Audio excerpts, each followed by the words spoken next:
What is going on, everybody? I go by Philly Mike, and we back for another time in the last 30 minutes. Shout out to everybody who came in here before and it is back again. We got a live stream for you guys today. We got my guy Darius Dalton on here. Definitely going to be collabing much more as the off season takes place and the season comes. But for those who don't know who you are, OG content creator, you got to know who he is. But go ahead and introduce yourself. Yeah, we here, Darius Dalton, and then shout out to the ones who've been with me back in the day. Oops, sorry about that. Sorry to the ones who's been with me back in the day from Hate Darius or Fly Eagles Fly TV. I keep changing my names, but we here as Darius Dalton now, and I do appreciate you guys tuning in as always, man. We here with Philly Mike, bruh. So let's get to this, Philly Mike. Second time's a charm, right? Second time's a charm. And so, as you guys can see the title, it's about, do the Philadelphia Eagles believe in Jalen Hurts? And I just want to start by saying mixed signals, definitely conflicting reports out there when it comes to Jalen Hurts. But how we trade back to the 12th spot, if he really 100% didn't believe in him, he would have at least stayed put to the 6th, closer to draft, made people, scuffle up their boards a little bit when it comes to quarterback. So I 100% believe it's more along the side they believe in him. But when I'm looking at Eagles Twitter, when I'm looking at just the general consumptions of Eagle fans, it's like you either love him or you hate him. And I just don't understand that mentality because, look, he is a total unknown. I saw things I liked. I saw things, especially in the Cowboys game, that he has to correct. But in a 4-game sample size, I can't love the dude like that, and I can't hate the dude like that. Just like our coaching staff, they are a total unknown as they got to prove themselves. So does Jalen Hurts and the rest of these young guys that actually had a pretty bad 2020. The Philadelphia Eagles in general had a bad 2020. So to me, I'm right in the middle. But of course, I want Jalen Hurts to succeed. It would put a very, hard position to find. It will settle that, and we can build around it with the ammunition we got. But what is your overall take when it comes to Jalen Hurts and how everybody's been reacting? So my initial take right now on Jalen Hurts is, I'm excited. I think that right now the way it's set up for Jalen Hurts to perform in 2021, it's going to be pretty much a make or break year already for him, which I think it should be because at the end of the day, he did drop in the second round for a particular reason, because maybe his inconsistency that he showed in college, and you kind of want to see that, you're just kind of wondering if that's going to be the case in the NFL. However, a lot of mid-round picks have turned out to be successful. A lot of people that they like to go ahead and compare him to is Russell Wilson, who was a third-round pick in the 2012 draft, and he's one of the top 5 elite quarterbacks in the NFL right now, and he has a lot of traits that can go ahead and match that. So you want to see if there's any type of Russell in Jalen Hurts, or he could just make a name for himself. Everybody is up in the air for 2021. You're talking about Nick Sirianni as well. You want to see how he's able to go ahead and prepare this team and develop this organization. Obviously, Howie Roseman. I really think that this is actually Howie Roseman's last leg right here with this Jalen Hurts situation and this Jalen Hurts case. Now, I don't know, he might have made up some time by potentially getting 3 first-round picks next year, where he's just like, hey, look, well, this didn't fail, but I set you guys up to get a new quarterback right now with 3 draft picks, with 3 first-round draft picks. So I don't know if he could sneak his way into buying himself another year, but obviously, it's going to be a big year for Jalen Reagor, our first-round pick. Big year for Kayvon Wallace. See if he's going to be able to step up in that secondary. Davion Taylor, linebacker. Sean Bradley, our linebacker. A lot of guys. Dallas Goedert, what we were just talking about before we get started on here. So it's going to be a lot of guys that's going to be we're going to be observing heavily in 2021 to see if they can make that next step. Obviously, Jalen Hurts, though, being the quarterback for the Philadelphia Eagles, which is going to be put on the spotlight, will be looked at the most. Like I said, I'm excited.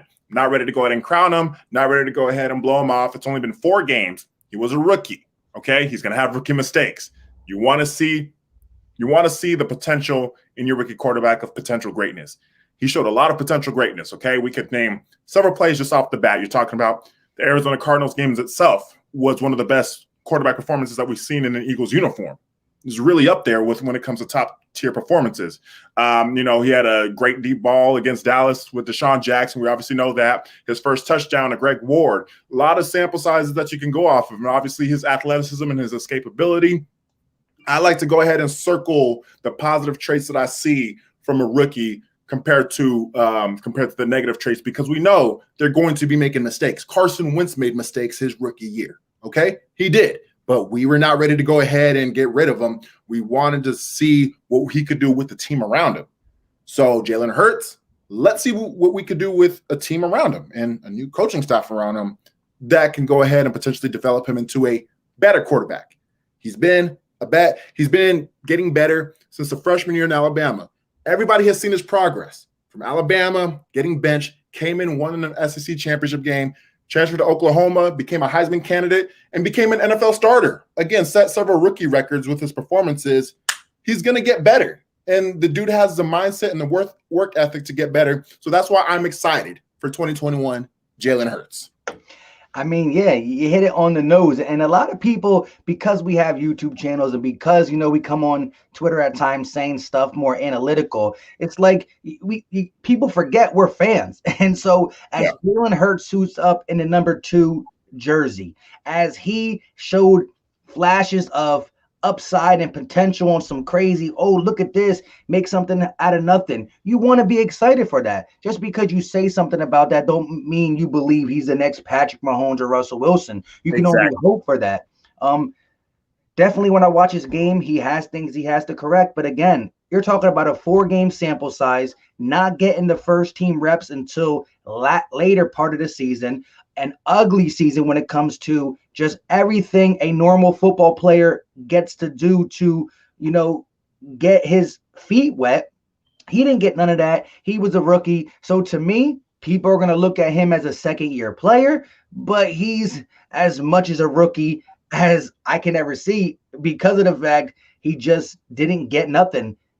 I know you can say Patrick Mahomes and all that didn't do it either. He was under Alex Smith, but it was just a different mindset. Go ahead. Obviously, as Philadelphia fans, we crowned Ben Simmons rookie of the year, even though he was already drafted the year before. But obviously, he didn't play because we didn't see nothing. And I mean, evidently, it's only a 4-game sample size compared to the Justin Herberts, the Tuas, I think Joe Burrow got injured pretty early on, so he might have had probably the same amount of game reps or snaps as Joe Burrow, perhaps. But all the other rookie quarterbacks that you have seen perform, they've played a good chunk of the season where they are starting to have an idea on who they are. Obviously, Justin Herbert had a phenomenal rookie year where the Chargers, their organization, is now looking forward to seeing what they can do and making him, looking at him to take that next step. We still want to see if Jalen Hurts can go ahead and show that with us that, I could take the next step and I can continue to get better and correct my mistakes. Again, I think, the fan base has been divided for a minute, and so it hasn't surprised me that there's going to be a lot of Jalen Hurts naysayers where they're not going to necessarily be on his side, and they're going to already scrutinize him for any mistake that he's going to make. Obviously, Carson Wentz had a very loyal fan base in here, so whoever the quarterback was going to be after Carson Wentz is going to be looked at with the magnifying glass. And I mean, I don't know if he'll ever win that fan base over until he has to legitimately hoist a Lombardi trophy himself, just like what Nick Foles did. And even then, Nick Foles couldn't go ahead and convince the fan base. Yeah, I'll give you that. And let me just compare him to another quarterback, as you spoke about in your opening soliloquy. Alabama, Tua. Look what Tua did. Tua comes out as the 5th overall pick. They give him time because of his hip operation or whatever, his hip injury, whatever. He comes in for a Dolphins team who, if you look at it on paper and you look at the supporting cast, you got to say the Dolphins last year, from the defense they added, from the O-line to the playmakers on that team, they had more than what the Eagles offered Jalen Hurts. Brian Flores developed a hell of a coaching staff as well. Correct. And Tua, a guy who everybody had so much upside for, who, beat Jalen Hurts out and made him go over to Oklahoma, he struggled. He ended up getting benched. And now there are question marks. If you ask Miami Dolphin fans, they have question marks about him, and possibly rightfully so. But again, it just goes to show you that they're going to stick with him. Tua is going to be the quarterback there, most likely. I think they moved to 6 to secure some more playmaking for him. But they're willing to build around a guy who had a higher draft, was a higher draft pick than Jalen Hurts, and showed possibly the same type of up and down season in an even a larger sample size, and they're still Yep. willing to go with him. And again, to me, when I defend Jalen Hurts, it's on what he can be. I Yep. never simply said that this man is going to be the next Donovan McNabb, On but what he is, yeah. because of the way we drafted him, because of how the Carson Wentz situation fell apart, partly to due to the fact that this coaching staff and or organization mainly believed in Jalen Hurts to take him. They didn't take him to be a gadget guy in the No. second round. You know what I mean? So you done did it. And it's like they talk about quarterback factory. I like to say a quarterback carousel now. Like It is. It's a carousel. if they would have dipped back into the quarterback pool again, it's just mitten defeat after defeat after defeat. Not only did you ruin Carson, and it's like you're going to do the same thing with Jalen. So to me, it's more of like you gotta let him play. Can he get a season? I honestly 100% back that. However, I do think that Jalen Hurts is a little bit more headstrong, which is why I personally felt like this organization, they knew what kind of person that they're bringing in. They do these quarterback evaluations. They do these interviews. They do these scouting reports for a particular reason. They want to see how strong their head is. And you started hearing about some insecurities with Carson Wentz with several reports that we were kind of really putting off the last several years. You know what I mean? We were just trying to say, oh, well, this guy's hating, blah, blah, blah. But evidently you saw it too, where even in Carson's play where he was doing just a bit too much. And it felt like, you know, after he came back after his ACL injury, like you knew he rushed himself to be out there because, well, you don't want to see the Super Bowl MVP, you know, continuing to take snaps and taking over the Eagles. Like it's not, this is natural competitive nature. I'm not going to, you know, fault Carson Wentz for wanting to go ahead and force himself back from injury too quickly. But you could also just see that he, for some reason, formulated some sense of urgency in his head of like, I got to get back out there as soon as I can. And it caused more harm. And obviously the 2018 season ended with another potential run with Nick Foles again. And we ended up giving sort of a sympathy contract, in my opinion. I felt like at that point in time, because we paid Carson Wentz after that 2018 season, I was like, that was more of a sympathy contract because he hasn't finished out these last two seasons and we've made some playoff runs. I feel like, you know, if you were to finish out these seasons, for sure, make the playoffs, play a couple playoff games. Okay, great. I thought we paid him in the 19 season. After the 2019 season, it was for sure because after 2019 was the 2020 draft. That's where it caught us off guard because we just paid him. And that's why it was after the 2018 season because, yeah, the 2019 offseason, Foles went to Jags in 2019. And then Wentz got that money. And, yeah, we paid Wentz. And that contract didn't start until, what, 2020 or this year? 20, the contract hit this year. When did we pay Carson Wentz? Actually, we're gonna need help from the fans because I think it's a 2019 off season where we paid him because I felt because for me, for one, I was like, I felt like that was a sympathy contract, and with that being said, it was just a case of like now with the Jalen Hurts situation, I'm glad that November 2019. All right, so it was that was when we paid him. Yeah. So it was during the run that we got to the playoffs where he got knocked out by Seattle and he was, you know, carrying the team with Walmart workers. We paid him on that, and then that's why his money didn't start hitting in 2020. It was supposed to start this year, and that's why we got all that dead capital. Hold on. Even the comment section is going back and forth because someone said no, Carson got paid after 2018. Okay, this is actually an important thing in my opinion because I felt like this is what's leading to the Eagles being very careful with Jalen Hurts because they don't want to make no commitment because I felt like they made that commitment with Wentz and things just got very flustered since then, to be honest. And you know, now you're talking about us, you know, paying him this money in 2021. And so with Jalen Hurts, I don't think this organization wants to make that commitment just yet. And that's why they're just like, you know what? We have the setup to get a quarterback next year in case this guy fails. So I like this game that we're playing with Jalen Hurts. I actually do. And I'm a Jalen Hurts fan, but I like this game that we're playing at the end of the day, where we're not making that big commitment yet until he shows us something. That's just what I want to see. I want us to pay a quarterback that has shown us something like that has shown us results. Carson Wentz did, but when it comes to getting that type of money and what we've seen from like McNabb in a way, where we were making the conference championship games and whatnot, like you felt like, okay, well, if a quarterback is taking you this far, you got to pay him. That's just where I was. Yeah. So Carson Wentz signed a 4-year, $128 million deal with the Philadelphia Eagles in June of 2019 after he dragged the injury-plagued offense to the playoffs. He completed 63.9% of his passes, 4,039 yards with 27 touchdowns and 7 interceptions. So if you look, so we did pay him June of 2019. So June 2019, the 2019 season didn't start.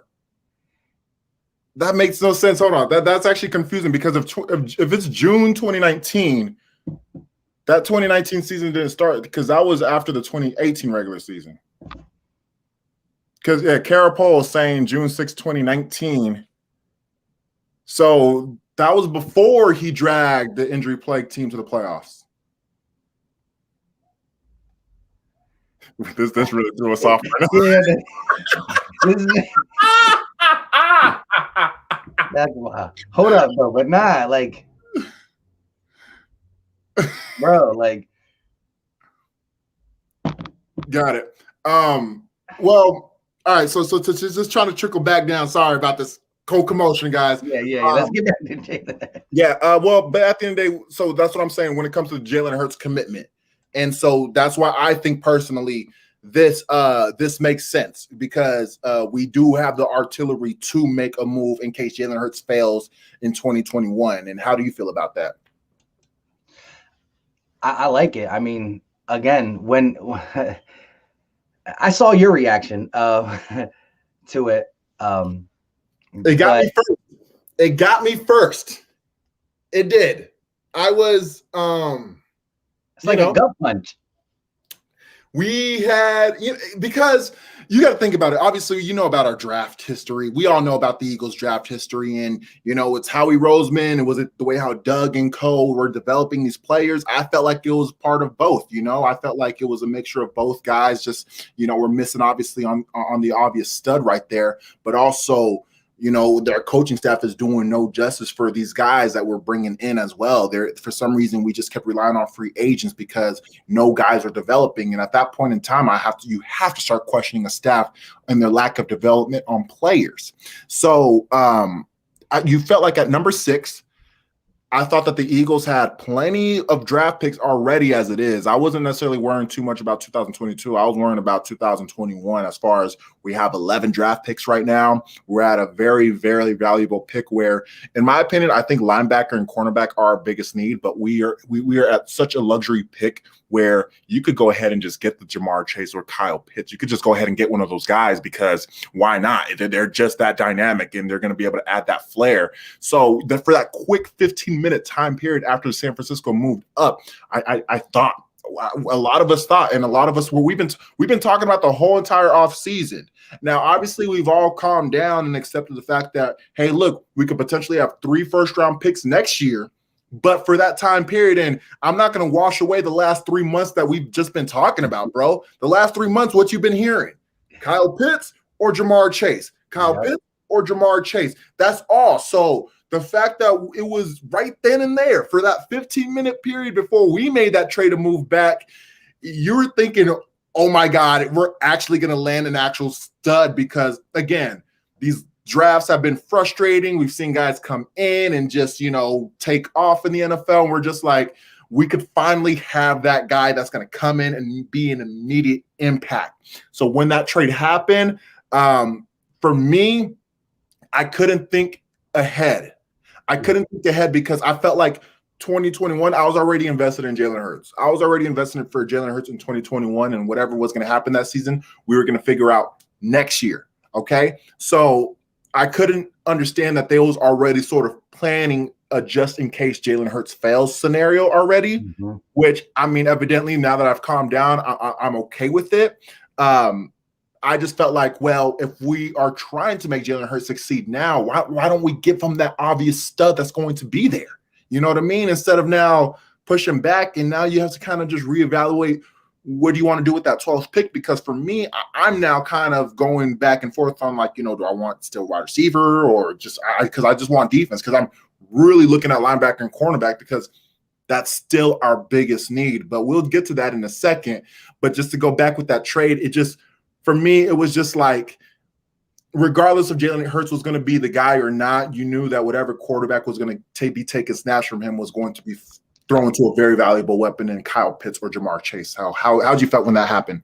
Yeah, so like as soon as the San Fran trade went through, I tweeted right away, Miami's out of the sweepstakes for Jamar Chase. The only team in our way is Cincinnati. You know what I mean? And if Cincinnati wanted to do right by Joe Burrow, get Penny Swell. So I felt like Chase was going to fall in our laps. And although we go back and forth and how you have 1A Pitts and 1B Chase, I'm just exact opposite. I love them both. I still think Chase would help the dynamic of the Eagles more. Just because, and again, I know Dallas Goedert hasn't been the most reliable target when it comes to him, in 19 dropping a couple balls and then 2020 being injured. But when I just look at the potential, our best receiver versus Dallas Goedert, I think Dallas Goedert's more sure hands and reliable. So that's also part in the way. And I'm not saying Kyle Pitts going to go out on the outside. I just think that if you move Kyle Pitts around, cool. But if you ask him to go be a receiver, you think he's going to be better than Jamar Chase physically? Maybe, maybe not. This would have been a great argument, but we got it that sweet. It would have been fun, man. I was looking forward to it. But and then so I'm thinking, I'm like, in the same day though, I was like, you know what? When I go live, I got time. I'm at work still when this all hit me. So listen, my exact words, and still to this day, my thought is this: picking 6 would have really eliminated Howie Roseman being able to mess up unless he hit the panic quarterback button. I said it in a lot of videos. A couple of my videos, I said the only way Roseman can mess up with the 6th pick is by not taking Pitts, not taking Chase, not taking that dynamic player and panicking and hitting quarterback. To save his own, to buy him some more time as well. Correct. Now being back at 12, you're going to sit there and watch the New York Giants at 10 pick in front of you. I mean, the Dallas Cowboys at 10 pick in front of you, the New York Giants at 11 pick in front of you. And here's the thing. They have an opportunity to get the better player. And so if we have another draft where the Cowboys get a CD Lamb type player, the Giants pick that offensive tackle. He wasn't that good. Andrew, whatever, blah, blah, blah. But if you get a stud go to the Giants, a stud go to Dallas, and somehow the guy that Howie Roseman calls just doesn't show up, well, then you have no faith in these 3 first-round picks. You have no faith. So I say the plan is great, but we need the guy to execute the plan to make me feel 100% about that plan. You know what I mean? And now as we sit at 12, the names that come out, I'm not saying it will happen, but we're preparing ourselves for them. That's why. But I do believe a Devontae Smith could fall a little bit because of the whole weight issue. And he's still he don't even want to weigh. He just says, I'm 170. Trust me. Like, trust me, 170 is not that heavy in the NFL, but he could be like a 166 and he's just not trying to show it. Now, I'm not that big on the weight thing because, Deshaun Jackson did it for a little bit, but I think Deshaun Jackson was still 180. I mean, he didn't look it, but he was. At the end of the day, if Devontae Smith's there, you just got to do it, because then it's ultimately like you picked at 6, maybe not the Chase pick.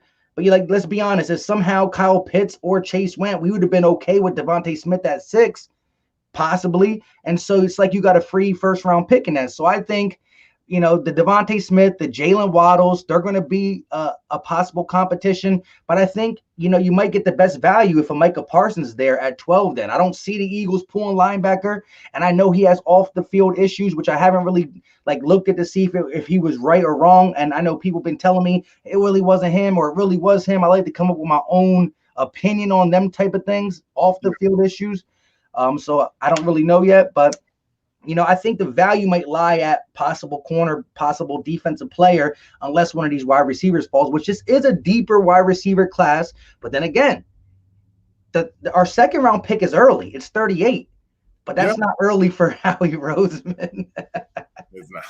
It's always at the end of the day where it's always like, well, at the end of the day, still freaking Howie Roseman that's making these picks. And honestly, for me, like I said, the value of the pick going from 6 to 12 definitely became more thought process of now team needs in a way. I know it says don't never draft needs, draft best player available, but at the end of the day, there's still top guys there. There's still potential top cornerbacks. Jace Horn is someone that can go ahead and come into mind. I know Fairley, he ran a 4.28 today. I know that opened some people's eyes at cornerback as well. You just mentioned Micah Parsons. And again, look, come down to it, the biggest need for this team, because outside of Alex Singleton, you have Davion Taylor, Sean Bradley, that we're trying to figure out who those guys are. But, you have a very suspect linebacking core that's just been taking a toll on us throughout the years. And, of course, our cornerbacks outside of Darius Slay, like Avonte Maddox, who's kind of been on the decline since then and has dealt with several injuries now. So, it's going to just naturally take a step back because that's just what injuries do. I'm not going to lie, bro. I have shifted my draft thought process from offense to defense just because there's really nobody there. For me, the reason why I could feel okay with the units that we're going to be sending out there for wide receivers, because one, we just got back Greg Ward. He just signed his tender today. So hey, look, he's always a reliable weapon. Yeah, he's sure-handed. Led the Eagles in touchdown receptions last year, even though it's not much to really brag about. But you got a reliable weapon there. He could be a great fourth option, 3/4 option. You still want to see what you got in Jalen Reagor. Because if the way he was utilized with the Doug Peterson system, go routes, that was just honestly it. With the Sirianni, you could expect more jet sweeps, more motioning, more bubble screens, quick slants, all that good stuff that Jalen Reagor should be utilized for. And if you start getting first-round productivity from Jalen Reagor, then that will go ahead and open up the offense even more. Oh, wait, John Hightower, how often he got open throughout the year that he, for some reason, was he creates separations out in the secondary. You want to see some Quez Watkins. I'm intrigued to see what these young guys still have to offer. They have a lot of legs and a lot of speed under them. They really do, and that is obviously naturally appealing because as the game evolves, it gets faster, and you want to see more creativity and them utilizing these legs instead of saying, go routes, sending them on the go routes like we just were doing all 2020. And so for me, that's why I have trickled down, because I felt like, the Devontae Smith and Jalen Waddles, they tend to fit to that category of like the smaller, faster receivers. And I feel like we do have that with Quez. We have that with Jalen Reagor as well. I like Jamar Chase because of his size. That was going to be the reason why I was going to be Jamar Chase was my number one receiver, was just because of the size and that physical ability to go ahead and make those kind of plays happen. So, for me, I would move those guys back. I will be satisfied if we do draft them. Like, don't get me wrong. There's still going to be guys there because which projected to be quite a few quarterbacks will be taken. So those guys will be there. A Waddle, Devontae Smith, I guarantee that they'll be at that 12th spot, 12th position. But then I look at the guys like the Cowboys, where they kind of have the similar defensive needs like we do. What's going to happen when they select a Jace Horn or Patrick Surtain before us? How are we going to react to that? It's like, well, damn, like, they already got their offense, and now, we went behind them, and because we still got to get our defense still. We still got to get our defense. Defense is bad. You know what I mean? Like, we still got to get that, and I think that's the part that was most triggering the most, was just like we went right behind our rivals. That's going to immediately impact us. So, it's very up in the air now. That this trade really threw a lot of things off, except for the only thing that you have an idea on is, well, it looks like it's just going to be a make or break year for Jalen Hurts. If he doesn't succeed, then we have the artillery to go ahead and make something happen for a top quarterback next year.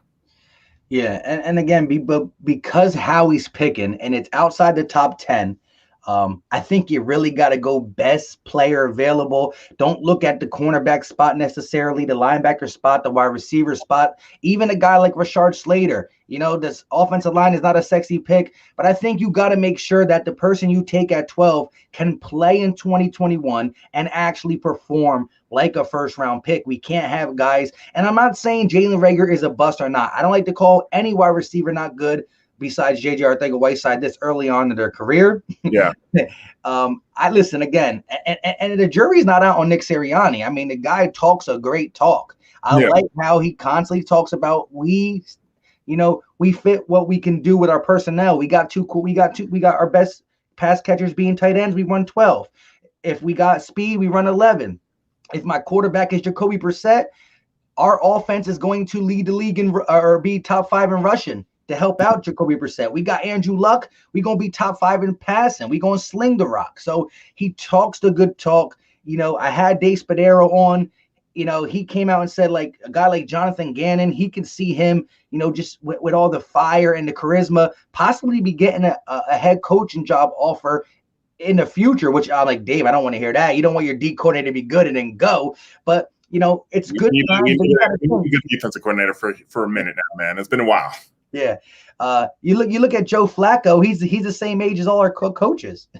Minus Stoutland, you know what I mean? So it's still an unknown factor there. I'm just curious to see how this thing fits. And I know you were big on the fire sale last year, right? You were big on the fire sale last year. And I think this year, if we start out really mediocre, really bad, I think you got to watch the people who are 30 and making big time money, 30 plus making big time money, because you don't just got a new quarterback with Deep's coaching staff. You got new everything. So, and it could just be more fuel to the fire to even accumulate more picks, which we already got the possible 3 first rounds. We need Carson Wentz to perform, and them first rounds, though, if the Colts perform, it might be a mid-20 overall first-round pick. And then if the Miami Dolphins, I'm thinking they're going to win 9 or 10-ish games if Tua comes to play. So that might be like a low 20s. So that's two picks in the 20s. Who knows what our pick is going to be? It could be a top 10 pick if everything goes south. You know what I mean? So he will have stuff. I want to ask you this, though. Again, 12th pick. Do you see anything else happening, like, the draft changes and how we deciding to go up or even go back farther? Or do you see, like, you believe more we're locked in at 12? I mean, it's just a total guess at this point. It's a case where, honestly, bruh, I could see how we moving back to kind of justify a defensive tackle pick. You know what I mean? I could see that kind of stuff happening. Because, we are talking about moving on from guys in the 30s that's making big time money. And the first guys that come up are Fletcher Cox, Lane Johnson, Brandon Graham, Brandon Brooks, our core guys. And you're right. Excuse me real quick. All right. We're back at it. And it's a case where we've relied on those core guys for a long time, and we always wish that they can go ahead and play up their primes. But, the NFL is the NFL. Eventually, they're going to go ahead and wear and tear. The bodies are going to wear and tear, and that's just the nature of the game. And you have to start thinking, because those are key guys that really set us up for success. And so if you're the Eagles, you kind of want to start now looking to see if they're going to draft their predecessors now. Okay, well, tight end, okay, or is Dallas Goedert can be that next tight end that can give us that Zach Ertz productivity. What's going to happen with Fletcher Cox now? It's, where are we going to get a good anchor now, defensive tackle, once Fletcher Cox is done, because he's starting to slow down? Guard, the guard situation is very fascinating, because I've been a Nate Herbig advocate, because Nate Herbig was one of the better guards in the NFL last year, only allowed 2 sacks, and now you're kind of looking back at Brandon Brooks like 2 Achilles tears, had shoulder surgery in between those. He's in his 30s, and God bless him. God bless Brandon Brooks. But you count all that plus the anxiety issue where at any moment he could go ahead and miss a game. And it's just more baggage at that point. You know what I mean? And it's unfortunate. Again, God bless him for being so open about it and coming through with it. But you have that, but adding on the 2 Achilles tears and shoulder surgery, and we have someone like Nate Herbig getting paid $600,000 that only allowed 2 sacks last year. Who starts looking more appealing, the 23-year-old or the 32-year-old? It's that kind of business decisions that we're going to have to be making within the next year at this point in time. And you're right. I think that the minute it goes south for the Philadelphia Eagles during the season, then yes, you realize, okay, well, we have a lot more we have to work on. Well, let's get rid of some of these guys that we all grown to know and love and stack up on picks, because we clearly got to add more to this team in the draft in the offseason and get younger. So I totally agree with that, man. I totally see that happening. Yeah, I agree. And again, we could be a bad team and Jalen Hurts playing well at the same time. We've seen it with Deshaun Watson. It's still also the ultimate team game. But real quick, shout out to my guy, Big Fish Little Boat, with the $5 super chat. He said the last game of the season, we lost on purpose, and it got us an extra first round pick. Think about it. Nobody even mentions that, which is true because we would have been, I think, the ninth pick overall. And Yeah. you can't go back to three spots and get that first. So yeah, that loss, you just like chuck it up, move back three than what you would have been, and we did accumulate a first round pick. And like I said, hopefully the Colts at least hold their end of the bargain, because I would love to have a possible 3 first round picks in the next draft. But yeah. Exactly, and I mean, hey, look, I mean, I just honestly I enjoyed that loss week 17 just because the Giant fans tend to have a hard time with it. So that was just my pure entertainment. Obviously, the extra first round pick at this point in time now is just a bonus, but it's just seeing Giants fans all upset about that because they couldn't hold their 6-10 team accountable. Facts. And like I said, a lot of people in the chat are talking about Jalen Reagor. Like, I do expect to see, out of all the wide receivers that, played last year, I'm talking about the John Hightowers, the Quez Watkins, even TF13, who's not a rookie, but, was a guy who bounced around from the Lions to the Packers, practice squad guy. I expect Jalen Reagor to take the biggest jump. Because I do believe the ability is there. Like, when you look at this guy, he's much more than just a speed demon, for the simple fact that, shout out to like the guys who run fast, like the Deshaun Jacksons and all them type of wide receivers, but he's had a 40-inch vertical. Like, if you look at his tape, you don't normally see a 5'11, 5'10-ish guy run fade routes in the back of the end zone, because you don't really want them to jump with a 6'1 corner, but he can jump out the building. The dude was second to CeeDee Lamb in college when it comes to yards after the catch. It's just we didn't utilize him. How many times, and again, I love Doug Peterson, but it really went south. It really did. How many times did we see a bubble screen to these two receivers, Greg Ward Jr., who is not known for his speed, and Alshon Jeffrey, who's not known for anything anymore? So the bubble screens go to them, not Jalen Reagor. The punt returns go to Greg, not Jalen Reagor. The wide receiver reverses go to Greg, not Jalen Reagor. And the kickoff go to Boston Scott. Oh, it was, God bless Boston Scott, but he was one of the worst kickoff returners I've ever seen in my life. And the crazy part is they put Jalen Reagor back there. He returns the punt for a touchdown, and it's never seen again.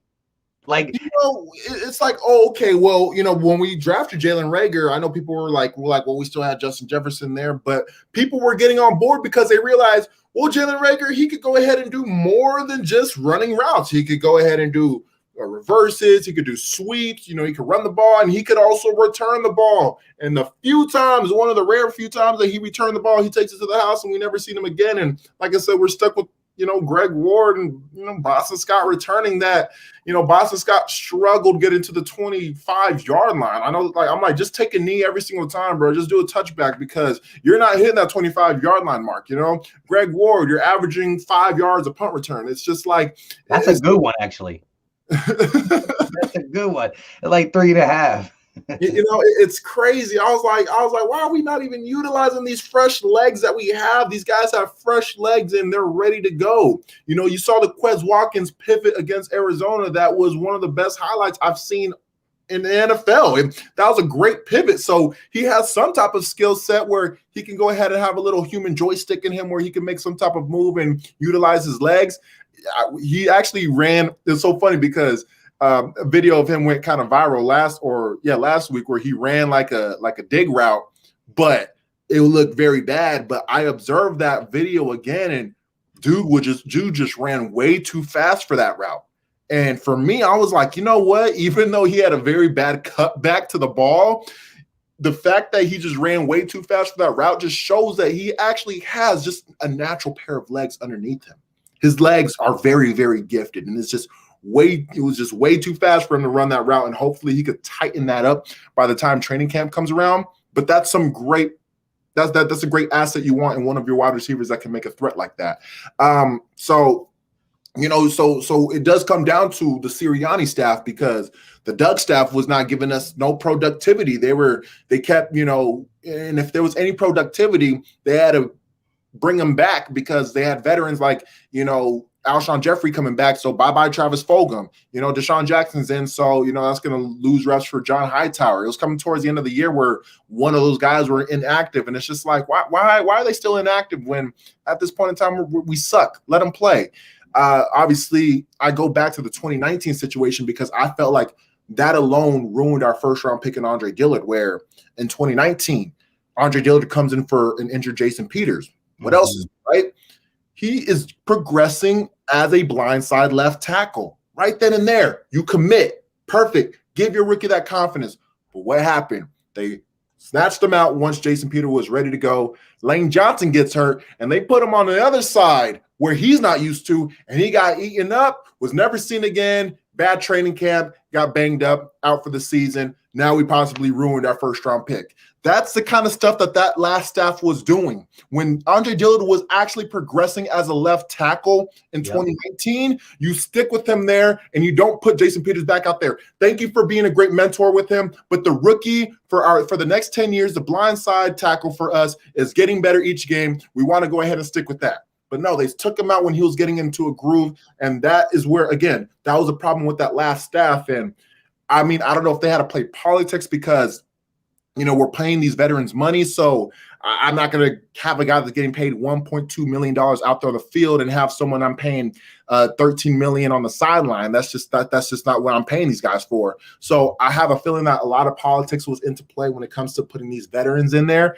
And that's where you look back to Howie Roseman. And that's where all this dysfunctional stuff that's kept going on with this organization led to where we are at now.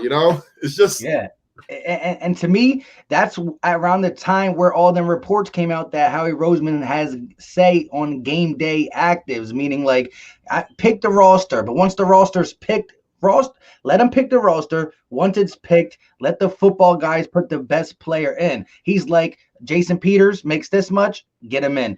Alshon Jeffrey makes this much, get him in. Deshaun Jackson makes him this much, get him in. And the thing is, not only do they just throw Andre Dillard to the side when he did pretty good in the Chicago and the Buffalo game and all that, when we needed a right tackle, instead of putting a veteran 15-year guy onto the right side, they moved Andre Dillard there when he was kind of saying his confidence ain't right to go there. Like he said, it's going to be too rough for me. And so they let him get beat up because he was buns on the right side.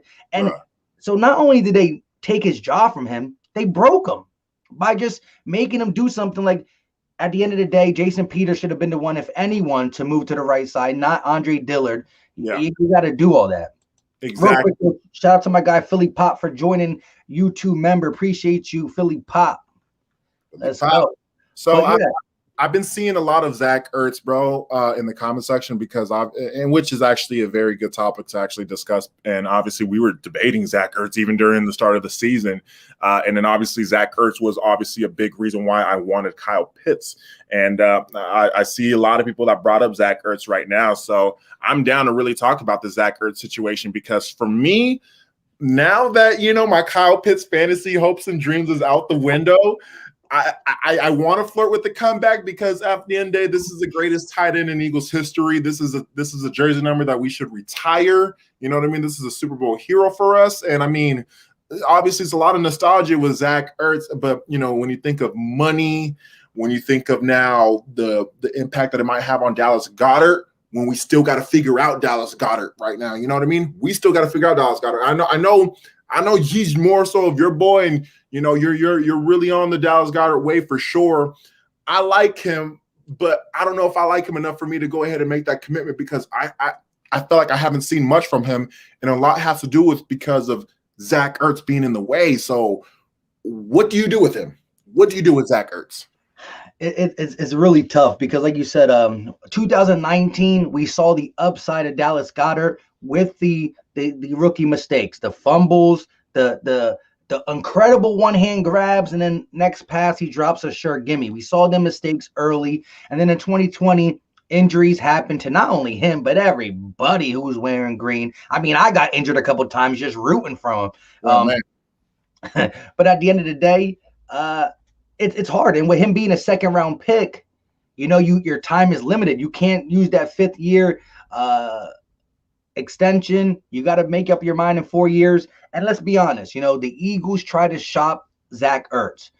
They were trying to do right by Zach Ertz. They were trying to do right by the organization. And I think he was only getting mentions for possibly like 6th round. Like, nobody's really trying to get him because they know the situation. And Zach Ertz didn't look good at the end. Now, you can put in perspective that he was hurt, that he was upset. A lot of things go into that, but he didn't put good tape out there, and nobody's biting this bait that we're throwing out. And I don't see the Eagles cutting him. They're not going to. The only benefit would be to cut him is just save, I think, $4.5 million. But at this point, the $4.5 million ain't worth losing just an asset. And he is an asset at this point still. Speaking with Dave Spadaro and a couple other people that I talked to, Gate City was explaining it to me too. Because he's going to be an unrestricted free agent, if we just keep him, we don't save the $4 million, and he has whatever type of season, good, bad, ugly, sad. It'd be better if it's good, of course. We're going to get a comp pick for him. So that was the reason they were like, well, take a 6th pick if that's all you're getting offered. No, because the comp pick might be around a 4th overall pick, not 4th overall, 4th round pick. So with that being said, instead of saving $4 million, you keep him, especially if you're not getting that dynamic playmaker at 12. You're getting a defensive stud. Who knows what's going to happen? You still got sure-hand Zach Ertz. You got a guy like Nick Sirianni who might use more 12-man because he said he's going to do whatever the team needs. But yeah, again, that's another year where Dallas Goedert kind of gets put on the back burner, and then we are back to a corner like last year. Make your decision, because if you let a player get to free agent, then he's going to have people bidding high for him. You're always going to have that really bad team, the New York Jets or somebody, shout out to my brother, he's a Jets fan, who are going to offer Dallas Goedert big money, and then we can't retain him. So it's like you got to get your deals done a year before their contract is up if you want to keep them. And with 2nd and 3rd round picks, you got to make a decision sooner, and we're losing that time. Yeah, and it's going to be a very tricky situation because, it does look good on paper stepping into the season with both Zach Ertz and Dallas Goedert healthy. You know what I mean? At the end of the day, healthy, that's a great tight end duo to have. But obviously reality sits in for us. We've seen these guys. We know what it's like being in an Eagles uniform, a lot of wear and tear on these guys' bodies and a lot of frequent injuries for them. And it is a tricky situation where, okay, so you keep Zach Ertz for the possible 4th round pick next year. But then again, now it's just like, well, Dallas Goedert, where was his productivity? And that this tight end market skyrocketed this offseason. The tight end market was ridiculous this offseason. And now you're just like, do we want to pay Dallas Goedert that tight end one money?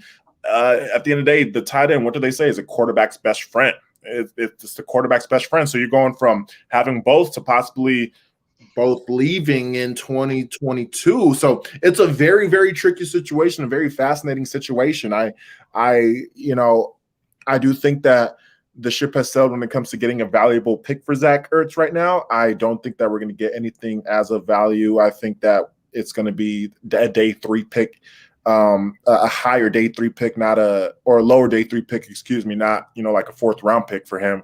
I feel like we would have to give up something. I feel like we would have to give up Zach Ertz in a 4th for that 3rd round pick that we all want for him. You know what I mean? It's just for me. I don't think, again, that ship has sailed for us to go ahead and really bargain a trade for Zach Ertz. So that's why I'm like, okay, well, I lean towards keeping him. But again, I'm someone that really needs to see more from Dallas Goedert in order for me to make that next step. Now, I just have this thing where maybe we have to do what Zach Ertz did to Brent Selleck. Brent Selleck was here for a long time, but once Zach Ertz finally got going, Brent Selleck went to tight end 2, and he became a serviceable, rotational in and out tight end. And that's when Zach Ertz, finally took over. And Brent Selleck's remaining years, he accepted that kind of role. Maybe we have to go ahead and just risk it, even though I know that Dallas Goedert hasn't really established himself that, hey, look, I could carry the bulk of this load for a whole entire season. But it's a bigger year for Dallas Goedert than it is for Zach Ertz. So that's why I would rather roll that dice with saying, you know what, Dallas Goedert, you're going to be our starting tight end. Zach Ertz, you're going to obviously play that role, rotating in and out. Obviously, when we have our 12 personnel out there, you're going to be out there and whatnot. But right now, just this is just where we're at. This is just what it's going to be. Because then we see Dallas Goedert healthy throughout the year, big contributor, helps Jalen Hurts develop. Now you're like, okay, we got our tight end now. And you could confidently move on from Zach Ertz and then look for another veteran or tight end in the later draft, in the 2022 draft. So for me personally, that's the direction I would go. I would go what Zach Ertz did to Brett Zellick. Well, I would prefer Dallas Goedert to do that to Zach Ertz now. Yeah, I think you got to listen. If you keep Zach Ertz, you're keeping a guy who's reliable. You're keeping a guy who also doesn't want to get injured because he's about to go in the offseason, get us a comp pick, and sign a deal that's going to get him paid like he wants to. That's the whole reason why he's not staying in Philly.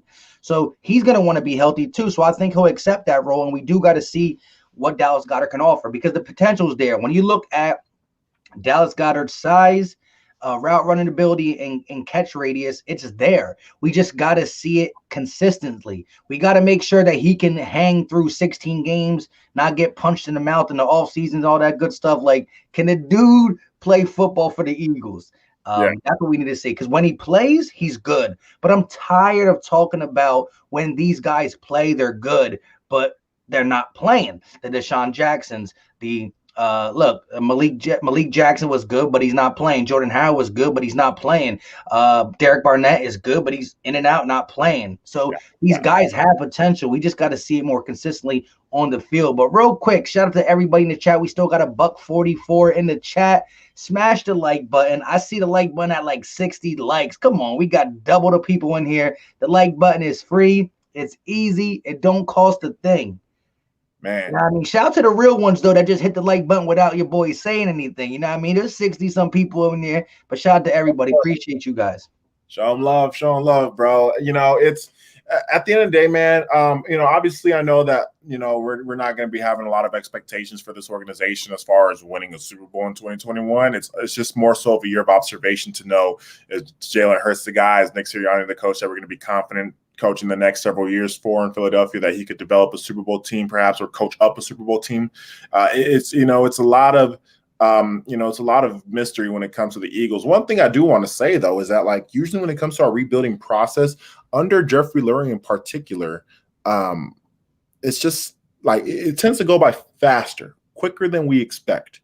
We thought that the transition to Andy Reid after the Eagles went 3-13 in 98, you had that one bad season and you're thinking, oh boy, it's going to be several more years. No, they quickly turned it around and made the playoffs in 2000. And then then even during Andy Reid's tenure, where after our post Super Bowl, where guys started getting hurt, we started letting guys go, TO's gone, all that kind of stuff. We had down year in 05, but back in the playoffs in 06, then back in, down year in 07, then NFC Championship game in 08. We let McNabb go thinking, okay, well, Kevin Kolb is here. We're not going to really be a good team. Then a weird event happened where Kevin Kolb gets hurt, then Mike Vick comes in, and bam, we're back in the playoffs again. But obviously, Andy Reid finally trickled down. We're thinking, okay, well, Chip Kelly comes in. He's going to, sort his stuff out, and we're going to wait and see. But bam, Chip Kelly's first year, we're back in the playoffs. And then obviously when that fizzled out, Doug Peterson came, had that first year, then bam, Super Bowl the following year.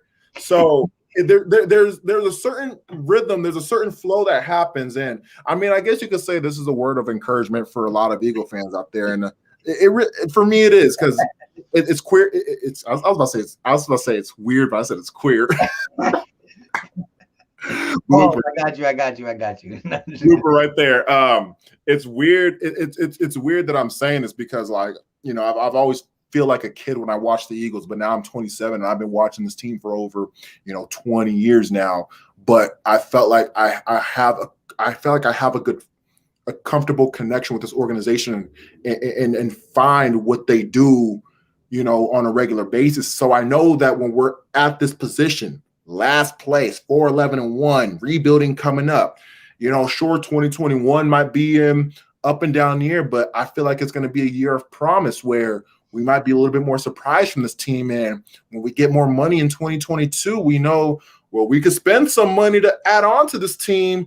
And 2022, we could be right back in the picture. So again, that's just from what I've experienced being a fan of this team for quite a while and seeing whenever we're down at this position, we kind of trend back up, and we trend back up very quickly, Yeah, like that's what I was saying. Like, look, and that's why you got to respect the move overall. It's just a more reinsurance to get us younger and back up in the right direction earlier than normal with the 3 first-round picks, possibly.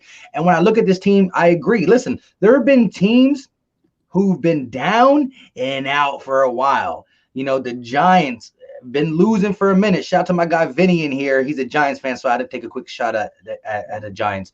The Cowboys had multiple ones. And you got the guys like the Oakland Raiders, the Cleveland Browns, who are playing good football now, but when they started losing, it went years deep. I just don't want that to happen. Like, as a realistic fan, every Sunday I'm going to say we have a chance to win. As my little kid thinking, I'm going to want to watch. I don't want to watch losing football, but as long as the arrow's pointing up, you can't get mad. The same way Carson Wentz came in and we went 7-9, but we felt good about that rookie season, the tangent between Doug and Carson. And I just want to feel good about this. It's funny about that, the way you mentioned it, because actually my dad actually popped up in the chat. So shout out to my dad right here. But he was in Philadelphia during that Thursday night game where you felt the shift with the Eagles. We were 5-9 and it was 2016, but Wentz and the Eagles go out there, they win, then they beat Dallas that week 17 meaningless game. But you saw beating back-to-back division rivals, you felt a certain shift where it was going upwards, and bam, it took off in 2017. So exactly, man. It's just like, there's that kid in all of us. Dude, I went to Dallas in week 16 because I was like, screw it, the Eagles might go on a run and win this division, even though we have no business being in this division and we were a dumpster fire team. But that glimpse of hope that we saw from the last 2 weeks with the Saints and Cardinals game, I bought 4 tickets for my family. I was like, I told my dad, my brothers, dude, we're going to Dallas, man. We're going to see what the hell this team is actually going to do. But reality hit us obviously when we were there, and it was just like, okay, well, actually, yeah, we're a very bad team, but but again, it's just natural in all of us, man. It's just a natural fan in all of us where we're gonna step into each week hoping that we're gonna win. Again, dude, I'm not expecting no Super Bowl. I'm not even. I don't know if I want to say I'm not expecting playoffs, because I'm like, maybe wild card, but it's just what it is. I cannot rule out the playoffs because I'm like, okay, maybe wild card, wild card. And I mean, it makes it harder because, look, they add an extra game. No, I'm not even talking about the extra game at the end of the season, but they add an extra playoff spot last year. Now they're going to add an extra game. And yes, shout out. Let me be realistic. The Cowboys did a little bit of stuff and they got Dak back. Who knows how he's going to be with his ankle? The Giants, on paper, are making moves. And like I said, as an Eagle fan, I want to see the trajectory going up. And even though I don't like the Giants, let's be honest, Joe Judge got them playing football. I still don't know what Daniel Jones is, but Joe Judge, they had a good defense. They got playmakers. So you got to feel good if you're a Giants fan. And Washington, a dirty defense. Fitzmagic is but they got some weapons with Curtis Samuel. So the division's making move. But let's not forget, we were the worst division ever. ever. You know what I mean? So you always got to have in your mind playoffs. We talking about playoffs.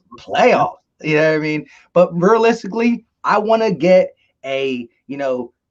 as many wins as possible, whether we make the playoffs or not. I just want to see that trajectory going up because super young coaching staff, super young team that we're going to keep. We have old heads here too, but they're going to weed their way out sooner rather than later. And it's the 3 first-round picks next year, the first-round pick this year. We got 2 third-round picks. We can have a multitude of young players in the next 2-3 years. We can have like 7 players who are playing good football for the Eagles, and that's if. We're talking Harry Roseman, so it's if. But these are the signs we can have, and that right there will get the turnaround more smoothly. And that's all you can really ask for. We're a young team. You can go in optimistic, but I'm a gambler. I'm going to stay off the Eagles when it comes to Sundays in my pocket, but I'm going to come on here and say this is why we have a shot to win. Why? I like that, bro. I think that's a great way to close it off here, bro. I think that's a great way to close it off, man. Again, at the end of the day, it's just always that glimpse of hope that we have. Again, we've seen this team from rock bottom, honestly, and make their way to the top and, win the division 2019, or we've seen guys like Jeff Garcia come out of nowhere and catapult us to winning the division. And obviously we know the whole Nick Foles story when we lose our MVP quarterback. Like, just think about it. That's just how this organization has just been built throughout. Like, we've always just been built somehow being successful through random times. The 27-2 season from Nick Foles, where that came out of nowhere, and Michael Vick's redemption season in 2010. It's just like, we've been a successful team despite being out of the ordinary, where you don't expect us to be successful. And so that's where I see this history with the Philadelphia Eagles, and that's where it sets my mind up where it's at today. And like I said, that was a great way to go ahead and put it. Yep. So, again, shout out to my guy Darius Dalton. We're going to be doing much more of these collabs, hopefully throughout the off season and definitely throughout the much anticipated season. But we still got a $1.41 in the chat. Listen, on your way out, do me a favor. Do me two favors. One, smash the like button. It's free. It's easy. It don't cost a thing. Come on, hit it on the way out. And also, if you're not subscribed to Darius Dalton, you must be a new Eagle fan. He's an OG Eagles content creator. Go ahead. You see the name. It's up there, up top, down low. Type it in the search bar. Hit the subscribe button. And also give us a follow on Twitter. That's where we talk Eagles football behind the YouTube scenes. Twitter's 24/7. YouTube today was only an hour. Until next time, y'all know what time it is. We out. Peace. Outros.